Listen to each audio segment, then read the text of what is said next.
সবচেয়ে বেশি গুরুত্ব দিচ্ছে কি, কয়েকটা জিনিস খুব ইম্পর্টেন্ট মনে রাখবেন। সবচেয়ে ইম্পর্টেন্ট বীজ চাষ করলে হইতো না, কয়েকটা জিনিস মনে রাখবেন। এই জন্য আমরা এসএ অফিস আছে,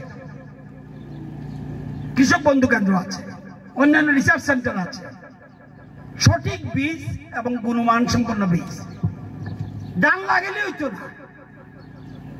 এবার যখন ফ্লাড হইল, ফ্লাডের পরে আমরা মনে করছি কি অবস্থা নিয়ে এবার তো কৃষি কাজ কিছু হইতো না।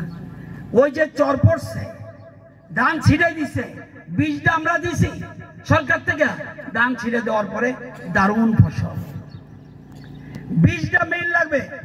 2, বিজ্ঞান ভিত্তিক চাষ। এটা কি আগের মতো না।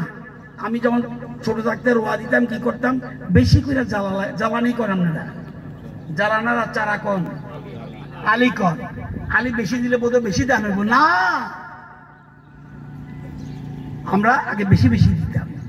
এখন সিস্টেম হলো কি, MICMP, মুখ্যমন্ত্রী ইন্টিগ্রেটেড ক্রপ ম্যানেজমেন্ট প্রোগ্রাম, অর্থাৎ একটা করে ধান, বড় জোর 2টা, একটা করে ধান, একটা করে ধান, একটা করে ধান লাইন করে দেবেন।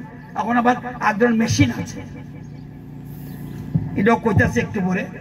তাহলে লাগবো বিজ্ঞান ভিত্তিক চাষ।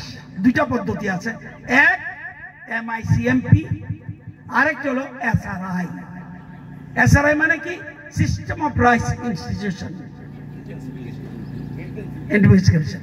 তাহলে এই যে জিনিসগুলি, এই 2টা পদ্ধতিতে করতে হবে। তাহলে আপনি অল্প জায়গাতে বেশি ধান উঠবে, বেশি উৎপাদন হবে। 3, আপনার লেগে তো আয়ুষ্মান কার্ড আছে, মাটির লেগে কিতা আছে। আমরা তো জ্বর হলে জানগা হাসপাতালে, আয়ুষ্মান কার্ড লইয়া বসে লাগতো না। মাটির যে রোগ হয়েছে এটাকে দেখবো, soil health card, soil health card আমরা জানেন, এটাও লাগবো। আধুনিক কৃষি যন্ত্রপাতি বিতরণ, এইসব যন্ত্রপাতি বেশি দিতে, কারণ 95% আমেরিকাতে কৃষি যন্ত্রপাতি, 75% ব্রাজিল, চীন আমাদের থেকে একটু কম। আমরা 57% কৃষি যন্ত্রপাতি বিতরণ করি ইন্ডিয়াতে। আমরা ধীরে ধীরে 100% যেতে হবে।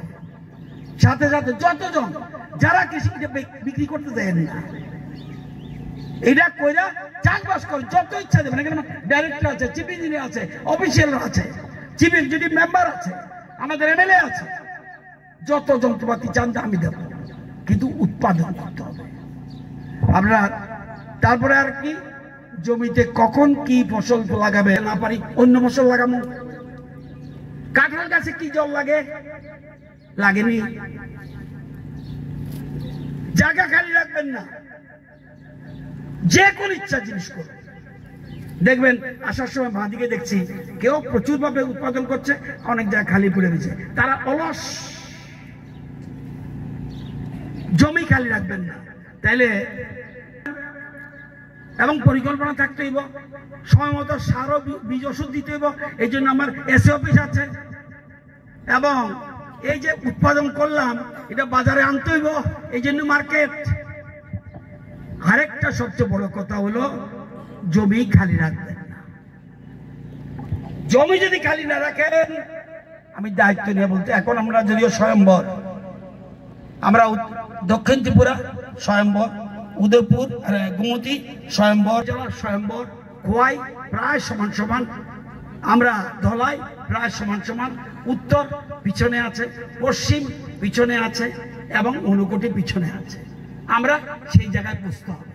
আজকে এই জিনিসগুলি আপনারা জানেন, আমাদের জমি কিন্তু ভালো ত্রিপুরার, সারা ভারতের মধ্যে এটা বলে প্রোডাক্টিভিটি রেট, বেশি উৎপাদন না। এক কম জায়গার মধ্যে বেশি উৎপাদন কে করে? 1 নম্বর করে Punjab, 2 Haryana, second, 3rd Tamil Nadu, 4th Telangana, 5th Andhra Pradesh, 6th আমরা। সারা আসাম আমাদের কাছে নাই। তাহলে জমি বেশি, কিন্তু অল্প পরিমাণ জায়গার মধ্যে বেশি প্রোডাকশন করার ক্ষমতা 6th পজিশন ইন্ডিয়ার মধ্যে। পশ্চিমবঙ্গ আমাদের কাছে নাই। সুতরাং আমাদের ইচ্ছা করলে আমাদের জায়গায় আমরা ভালো ফসল উৎপাদন করতে পারি। আপনারা জানেন যে দেশের প্রধানমন্ত্রী